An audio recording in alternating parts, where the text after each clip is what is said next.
بسم اللہ الرحمن الرحیم۔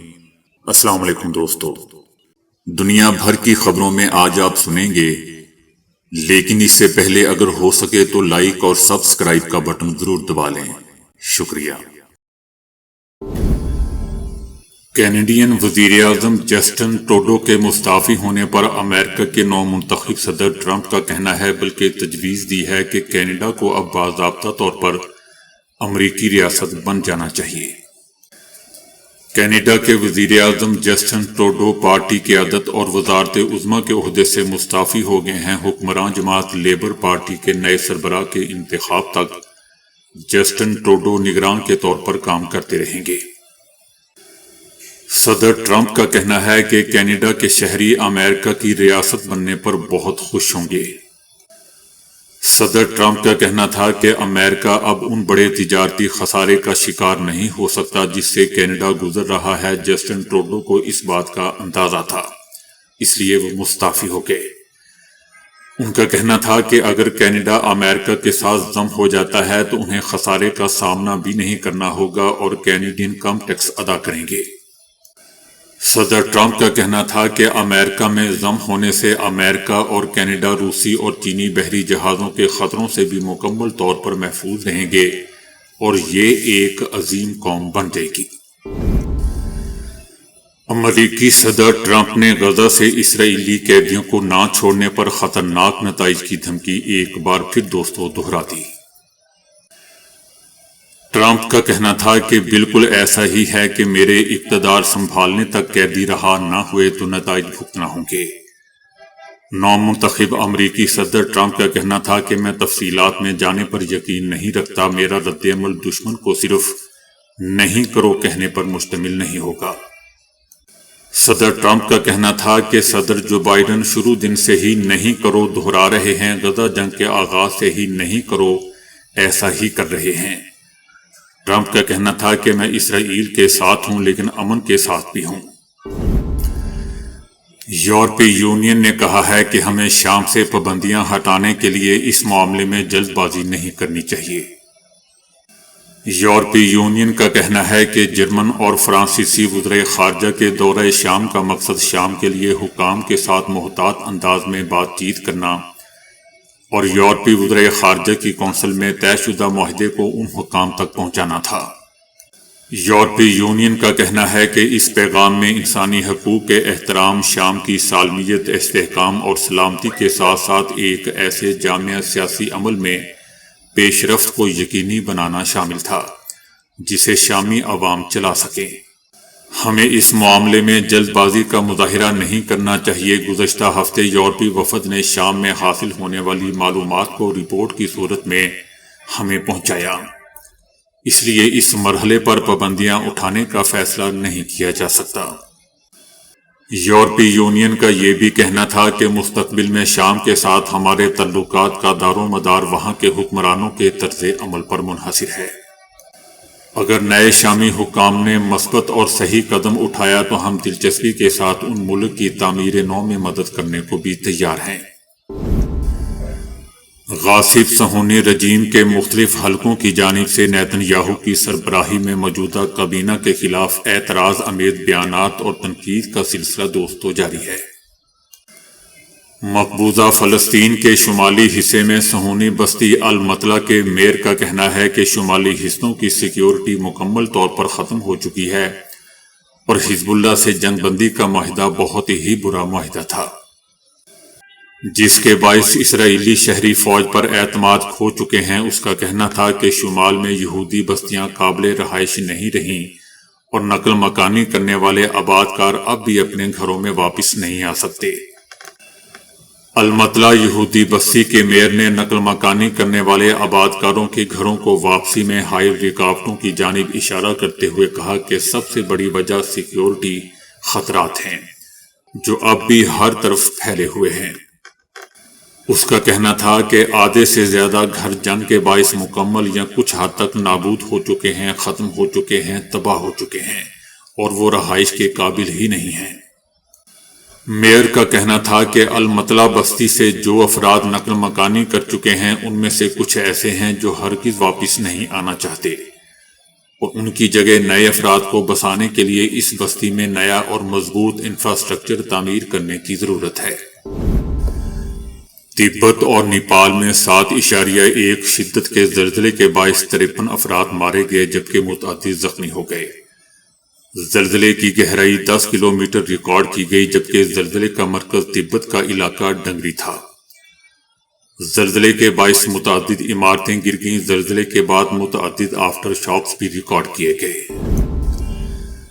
بمبئی شیونگ کمپنی کے CEO یش پانڈے نے انکشاف کیا ہے کہ بھارت کے صرف 2000 خاندان ملک کی 18% دولت کے مالک ہیں، لیکن ٹیکس میں ان کا حصہ محض 1.8% ہے۔ ان کا کہنا تھا کہ یہ پاگل پن ہے۔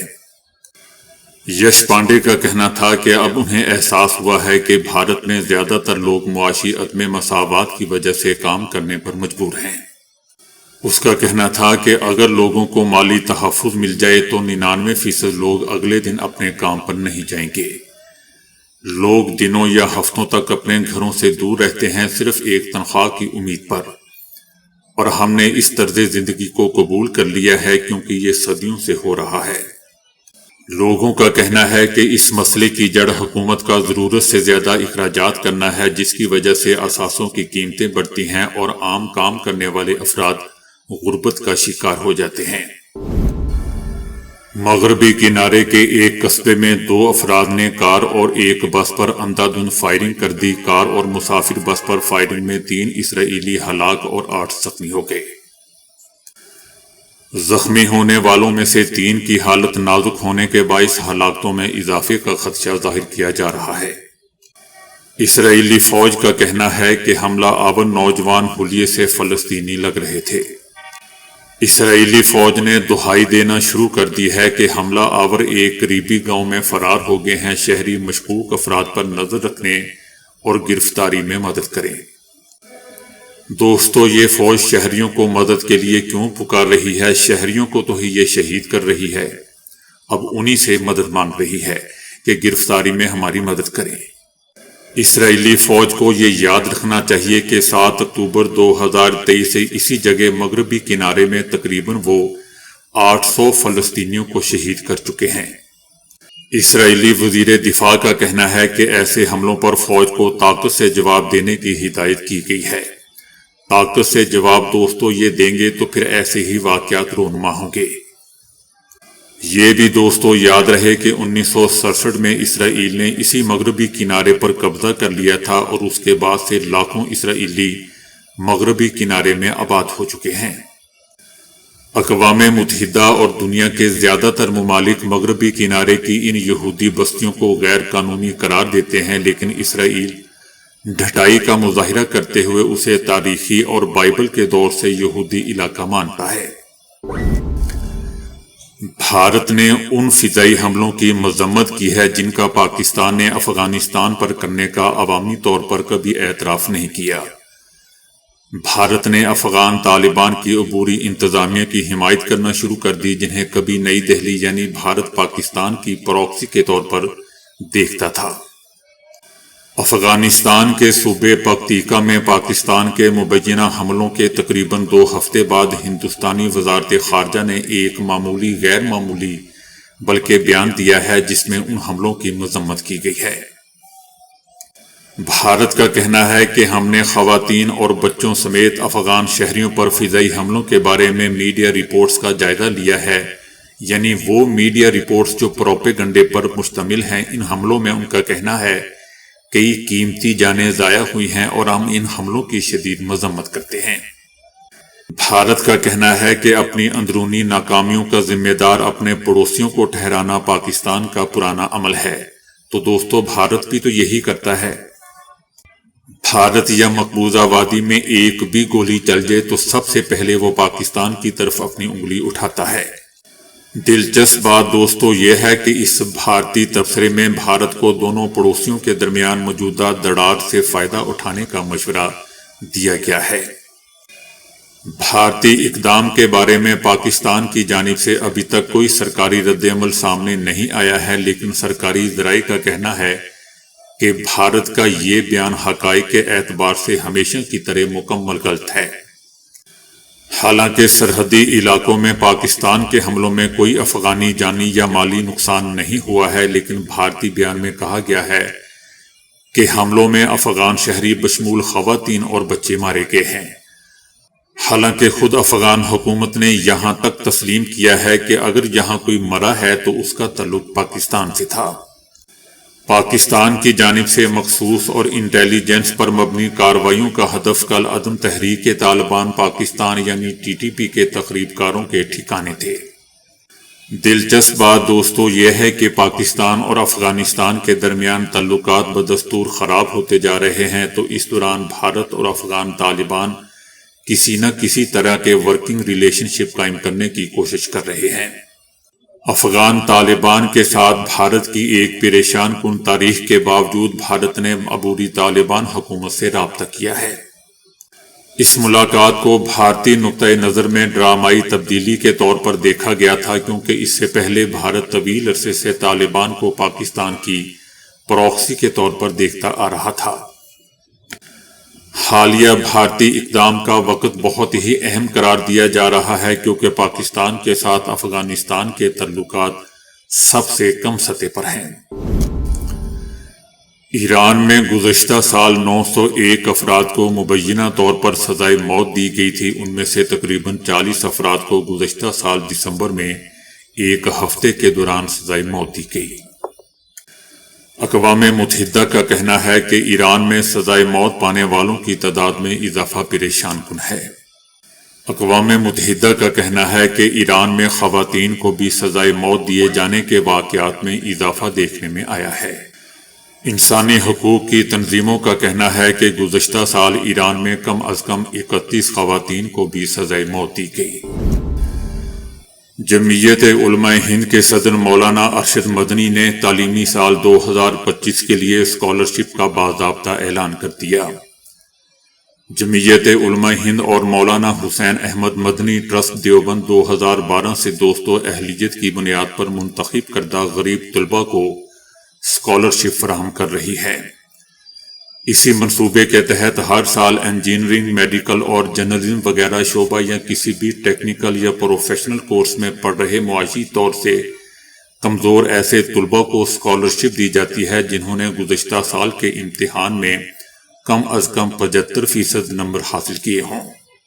دلچسپ دوستو بات یہ ہے کہ گزشتہ تعلیمی سالوں کے دوران مختلف کورسز میں منتخب کردہ 925 طلباء کو اسکالرشپ دی گئی تھی، جن میں ہندو طلباء بھی شامل تھے۔ یہ اس بات کا ثبوت ہے کہ جمعیت علماء ہند مذہب کی بنیاد پر کوئی کام نہیں کرتی۔ اہم بات دوستو یہ ہے کہ طلباء کی بڑھتی ہوئی تعداد کو دیکھتے ہوئے اب اسکالرشپ کی مجموعی رقم بڑھا کر 2 کروڑ روپے کر دی گئی ہے۔ مولانا ارشد مدنی کا کہنا تھا کہ پورے ملک میں جس طرح کا مذہبی اور نظریاتی جنگ شروع ہو چکی ہے، اس کا مقابلہ کسی اسلحے یا ٹیکنالوجی سے نہیں کیا جا سکتا، بلکہ اس جنگ میں کامیابی حاصل کرنے کا واحد راستہ یہ ہے کہ ہم اپنی نئی نسل کو اعلیٰ تعلیم سے آراستہ کر کے اس لائق بنا دیں کہ وہ اپنے علم کے ہتھیار سے اس نظریاتی جنگ میں مخالفین کو زبردست منہ توڑ شکست دے سکیں۔ ان کا کہنا تھا کہ جدید اعلیٰ تعلیم کے ساتھ ساتھ ہمیں بچوں کو مذہبی اور اخلاقی تعلیم بھی دینی چاہیے تاکہ وہ آگے چل کر اپنی سرگرم زندگی میں ایک کامیاب انسان کے ساتھ ساتھ اخلاق مند انسان بھی بن سکیں۔ ہمیں ایسے اسکولوں اور کالجوں کی بے حد ضرورت ہے جن میں دینی ماحول میں ہمارے بچے جدید اعلیٰ تعلیم بغیر کسی رخنہ اور تفریق کے حاصل کر سکیں۔ مولانا ارشد مدنی نے قوم کے بااثر لوگوں سے اپیل کی کہ جن کو اللہ نے دولت دی ہے وہ زیادہ سے زیادہ لڑکے اور لڑکیوں کے لیے الگ الگ ایسے اسکول اور کالجز بنائیں جہاں بچے دینی ماحول میں آسانی سے اچھی تعلیم حاصل کر سکیں۔ مولانا مدنی کا کہنا تھا کہ مسلمانوں کے خلاف ایسے انتہائی منصوبہ بند طریقے اختیار کیے گئے ہیں جس کے تحت ہماری بچیوں کو ہدف بنایا جا رہا ہے۔ ان کا کہنا تھا کہ اگر اس فتنے کو روکنے کے لیے فوراً قدم نہ اٹھایا گیا تو آنے والے دنوں میں حالات اور خطرناک ہو سکتے ہیں ہماری بچیوں اور بچوں کے لیے۔ بتایا جا رہا ہے کہ غیر قانونی طور پر بھارت کے زیر قبضہ جموں اینڈ کشمیر میں قابض بھارتی فوجیوں نے سری نگر سینٹرل جیل میں چھاپے کے دوران قرآن پاک کی بے حرمتی کی ہے۔ اس واقعے کے خلاف جیل کے قیدیوں اور عام کشمیریوں میں شدید غم و غصہ پایا جاتا ہے۔ قابض فوج کے اہلکاروں نے جان بوجھ کر قرآن پاک کی بے حرمتی کی، ایسا دوستو عینی شاہدین کا کہنا ہے۔ قیدیوں نے قرآن پاک کی بے حرمتی کرنے والے فوجی اہلکاروں کے ساتھ مزاحمت بھی کی۔ انسانی حقوق کے گروپوں اور علماء کرام نے مقبوضہ وادی میں کشمیریوں کی منفرد شناخت اور مذہبی عقائد کو منظم طریقے سے نشانہ بنانے کے اس دانستہ اقدام کی شدید مذمت کی ہے اور اس واقعے کی غیر جانبدارانہ تحقیقات اور اس میں ملوث اہلکاروں کے خلاف سخت کارروائی کا بھی مطالبہ کیا۔ پاکستان تحریک انصاف نے کہا ہے کہ مذاکرات کی بات ہو رہی ہے تو عمران خان سے ملنے کیوں نہیں دے رہے؟ 26 نومبر کا خون کا حساب دینا ہوگا، ہم انصاف لے کر رہیں گے۔ بیرسٹر گوہر کا کہنا تھا کہ کسی ڈیل کے تحت القادر ٹرسٹ کیس میں تاریخیں آگے ہوئی ہیں۔ القادر ٹرسٹ ایک بیہودہ کیس ہے۔ گواہوں نے بتایا ہے کہ عمران خان نہ کوئی پیسے لیے اور نہ ہی حکومت کو عمران خان نے نقصان پہنچایا۔ بیرسٹر گوہر کا مزید کہنا تھا کہ پاکستان تحریک انصاف نے بڑے عرصے کے بعد ڈائیلاگ کا دروازہ کھولا تھا۔ عمران خان پر 200 سے زائد کیسز بنائے گئے، ہم سے بلے کا نشان واپس لے لیا گیا، ہماری جیت کو شکست میں تبدیل کر دیا گیا، حکومت کے خلاف ہماری فہرست طویل ہے، ہمارے لوگوں پر گولیاں چلائی گئیں، اب بھی ہمارے کارکنان مسنگ ہیں۔ ان کا مزید کہنا تھا کہ ہم نے 2 ہی مطالبات پر مذاکرات شروع کیے تھے، ان 2 مطالبات کے لیے 2 ملاقاتیں ہوئی ہیں، ہم نے کہا تھا کہ تیسری ملاقات تب ہوگی جب عمران خان سے ملاقات ہوگی، مگر اب تک ہمارے پاس کل کی میٹنگ کے حوالے سے کوئی اطلاع نہیں آئی، مذاکرات کسی ڈیل کے لیے نہیں عوام کے لیے کر رہے ہیں۔ عمر ایوب کا کہنا تھا کہ ہم اداروں کی مداخلت برداشت نہیں کریں گے، ہر جگہ اداروں کی مداخلت موجود ہے، ہم چاہتے ہیں کہ 9 مئی اور 26 نومبر کے واقعات پر جوڈیشل کمیشن بنایا جائے۔ سلمان اکرم راجہ کا کہنا تھا کہ عمران خان اس بات پر واضح ہیں کہ وہ جیل سے رہائی پانے والے آخری آدمی ہوں گے، وہ تمام قیدیوں کی رہائی چاہتے ہیں۔ شبلی فراز کا کہنا تھا کہ القادر ٹرسٹ کیس کا فیصلہ نہیں سنایا جا رہا، کیوں نہیں سنایا جا رہا؟ ہمیں اس بات کی تشویش ہے۔ القادر ٹرسٹ کیس میں عمران خان کو سزا دینے کا مطلب ہر اس شخص کو سزا دینا ہوگا جو بھی فلاحی کام کرے گا۔ تو دوستو ابھی کے لیے اتنا ہی، ویڈیو کو لائک اور شیئر کرنے کا بہت بہت شکریہ۔